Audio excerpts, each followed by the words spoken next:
November 2025. As nearly 500,000 people brace for evacuation from Campi Flegrei, a simple change of wording, volcanic risk, instead of seismic drill, triggers a wave of panic. Earthquake swarms have not stopped for weeks. The ground is rising faster than ever. What happens when authorities finally admit the danger is real, but the exits may not work?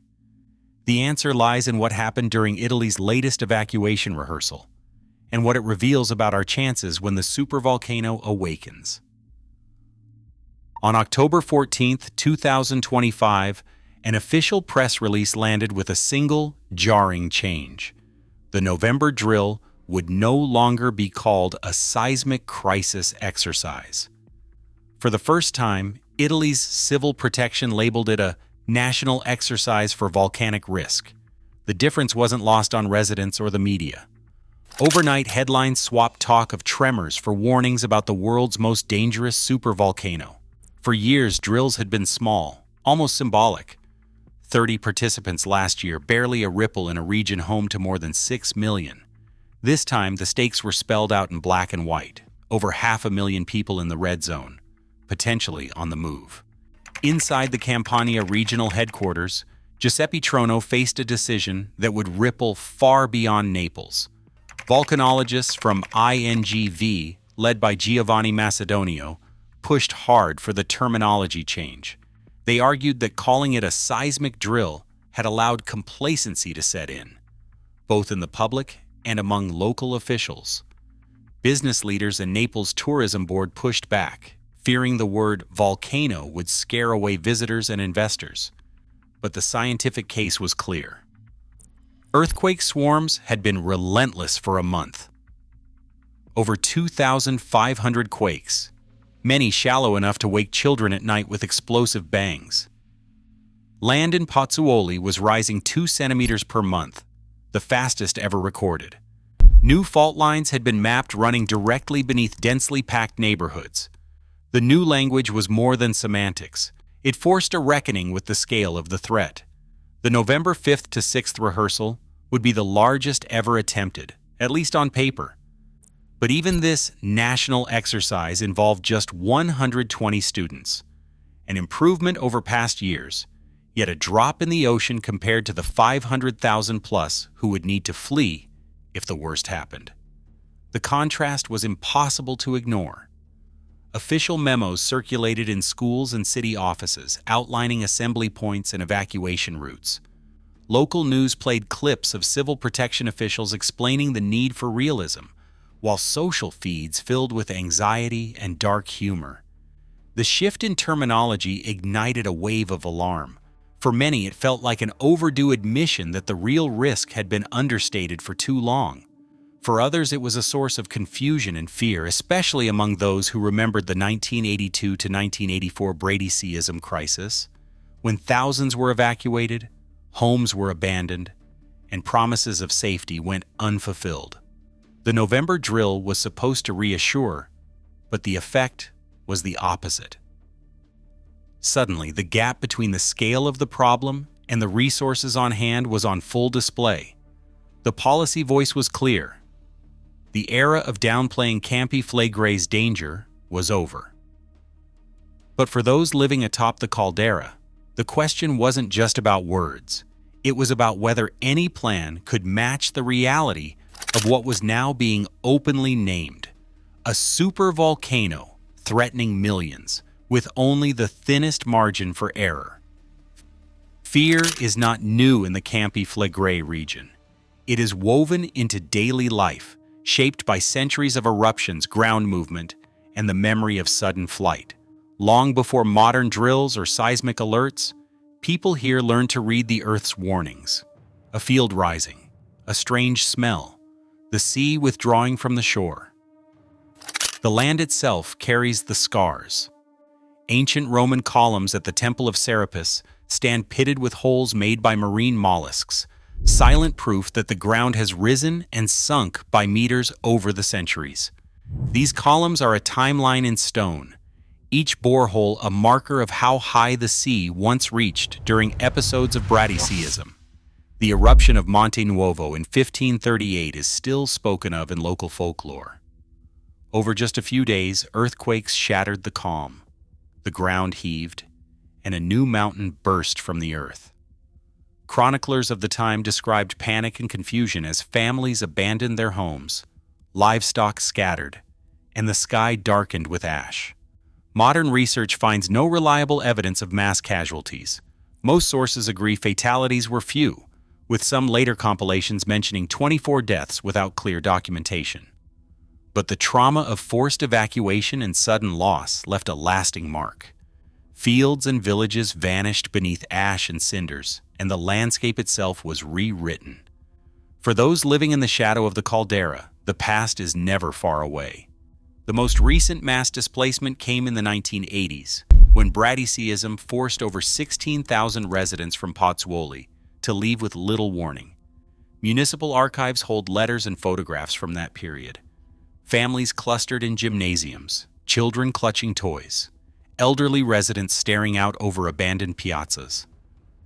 Many never returned, businesses shuttered, historic neighborhoods emptied, and a sense of betrayal lingered long after the tremors faded. Survivors speak of nightmares and a deep mistrust of official promises.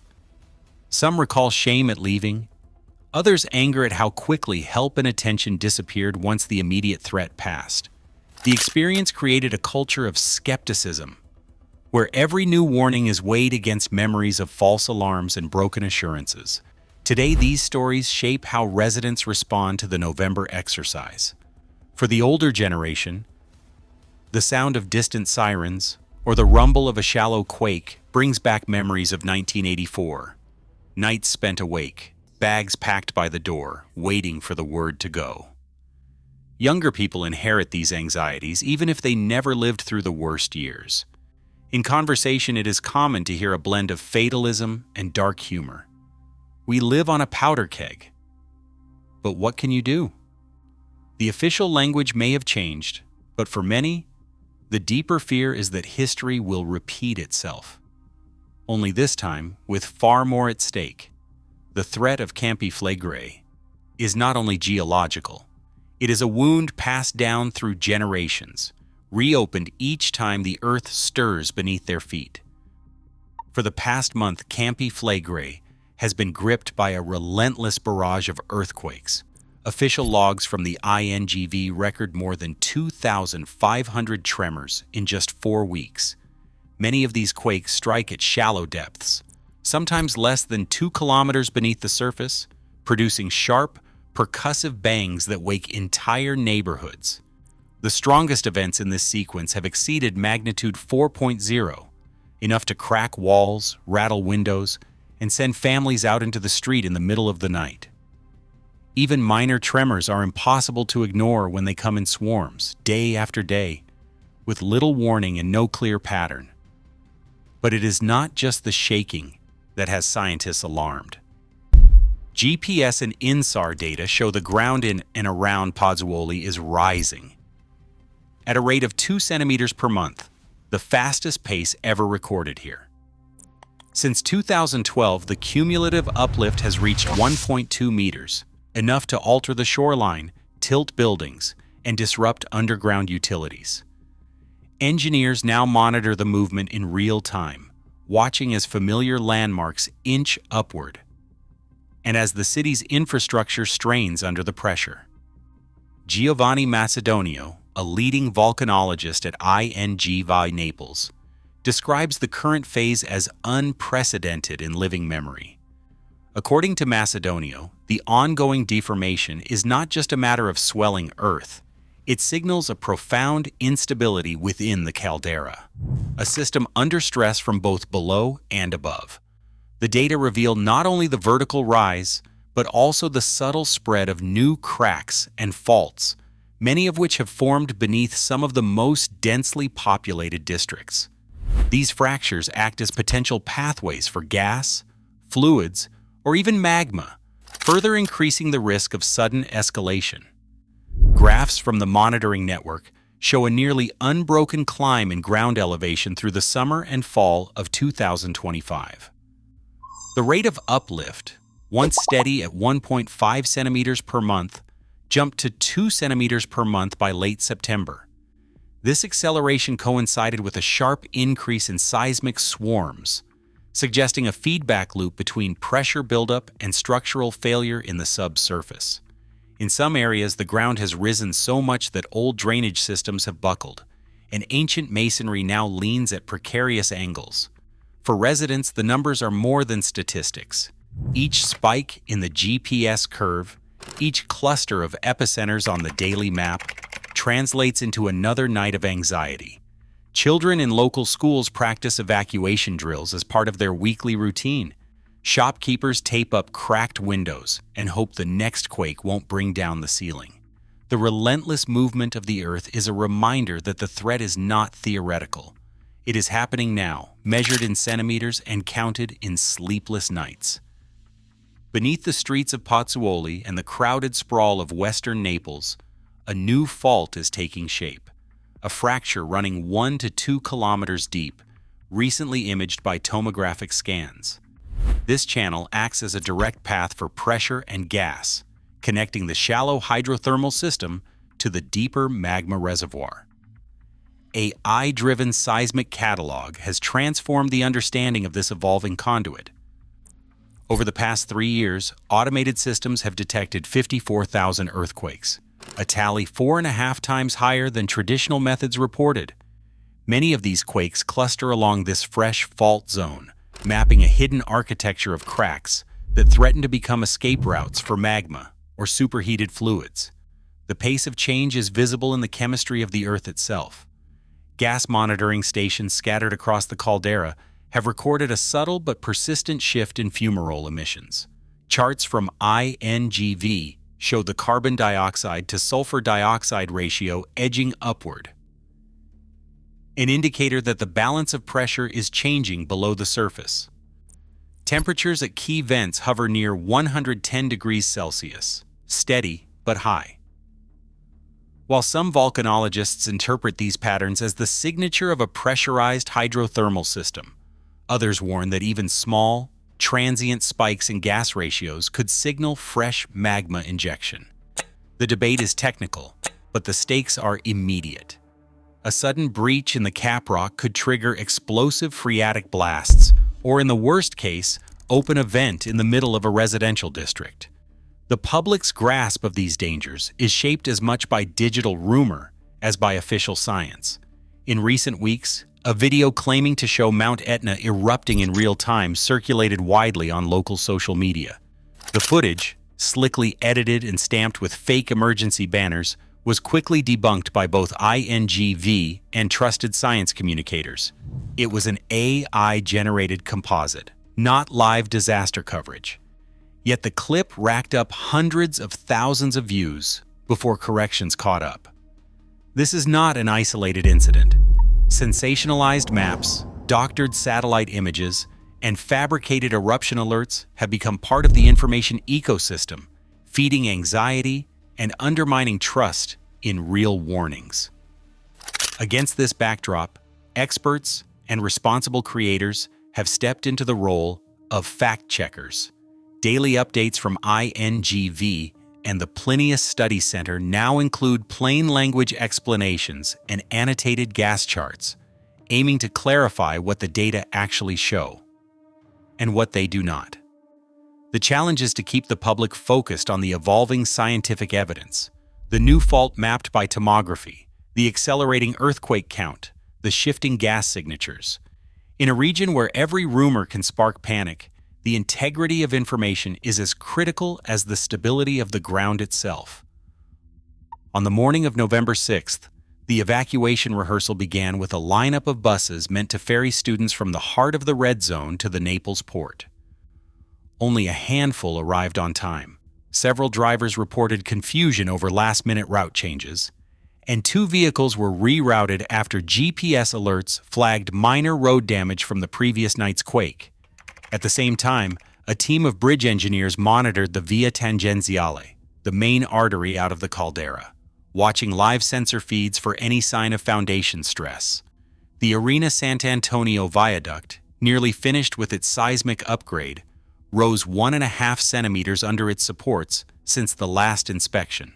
Scheduled to be fully reinforced by December, it remains the most fragile link in the chain. Other segments, like the Via Salia ramps, are months away from completion. The full retrofit won't be finished until 2027.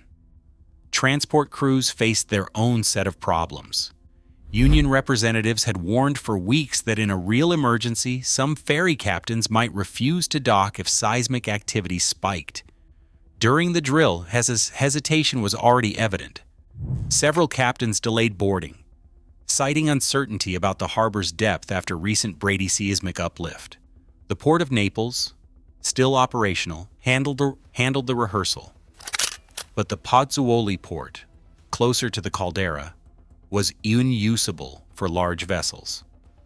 Uplift there has left fishing boats stranded on dry ground, a reminder of how quickly escape routes can vanish.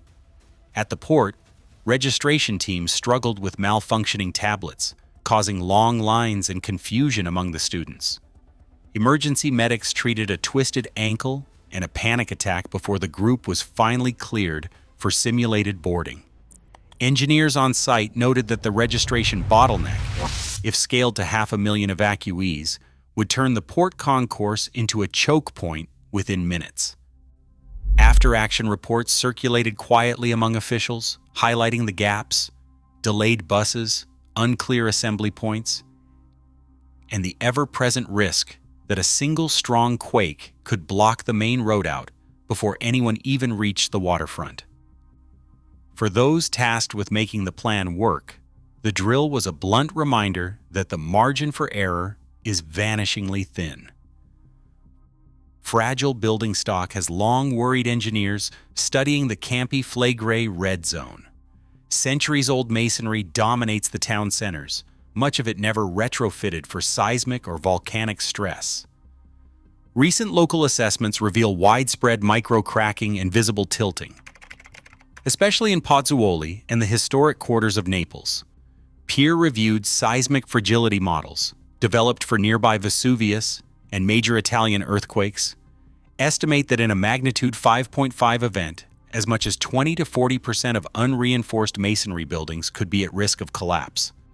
Within hours, even a moderate quake could transform narrow streets and piazzas, often crowded with tourists, into impassable rubble fields, cutting off escape and rescue routes. Emergency planners quietly acknowledge that if a strong earthquake hits during evacuation, up to a third of main arteries could be blocked by debris, trapping thousands before they ever reach the port. Tsunami risk cascades from there. Scientific models show that if an eruption vent opens beneath the Bay of Pozzuoli, a localized tsunami could strike the coastline within minutes, rendering all water-based evacuation routes useless. Ferry unions have already raised the alarm. Captains may refuse to dock if seismic activity spikes, fearing both underwater explosions and sudden waves. Meanwhile, the official plan to send evacuees to Sicily carries its own gamble. Mount Etna has shown increased activity, and transferring tens of thousands into another volcanic risk zone is a solution with no guarantees. Gradual managed depopulation is now part of the policy debate. A growing chorus of scientists and planners propose a gradual, managed depopulation of the most dangerous areas. Their vision is to transform the crater districts into a national park, buy out at-risk homes, and halt all new construction. Critics warn of economic ruin, but the alternative, a sudden chaotic flight in the face of disaster, looks increasingly unworkable. The November drill, for all its limitations, has exposed a stark reality. The combination of fragile buildings, clogged roads, tsunami risk, and secondary volcano threats means that in a true emergency, a safe and orderly evacuation may simply be impossible. The region stands at a crossroads, forced to choose between incremental retreat and the hope that the next alarm will again be a false one. In November 2025, Italy's Campi Flegrei region staged its largest ever volcanic risk drill, involving just 120 participants, while over 500,000 residents are in the official red zone. 4 weeks of continuous earthquakes and 2 centimeters of ground uplift per month triggered the shift from seismic crisis to volcanic risk in government communications. Historical records, from the 1538 Monte Nuovo eruption to the evacuations between 1982 and 1984, confirm the devastation these geologic changes can bring. The exercise revealed critical weaknesses. Key evacuation routes like Via Tangenziale remain unreinforced until at least 2027, and Pozzuoli port is already unusable because land uplift prevents boats from navigating. Experts warn that, in a real eruption, infrastructure failure and panic could make mass evacuation impossible. What remains unknown is how much time authorities and residents truly have before a major event, and whether gradual depopulation is politically feasible. The evidence shows that while awareness has grown, the region is still unprepared for a full-scale Campi Flegrei eruption.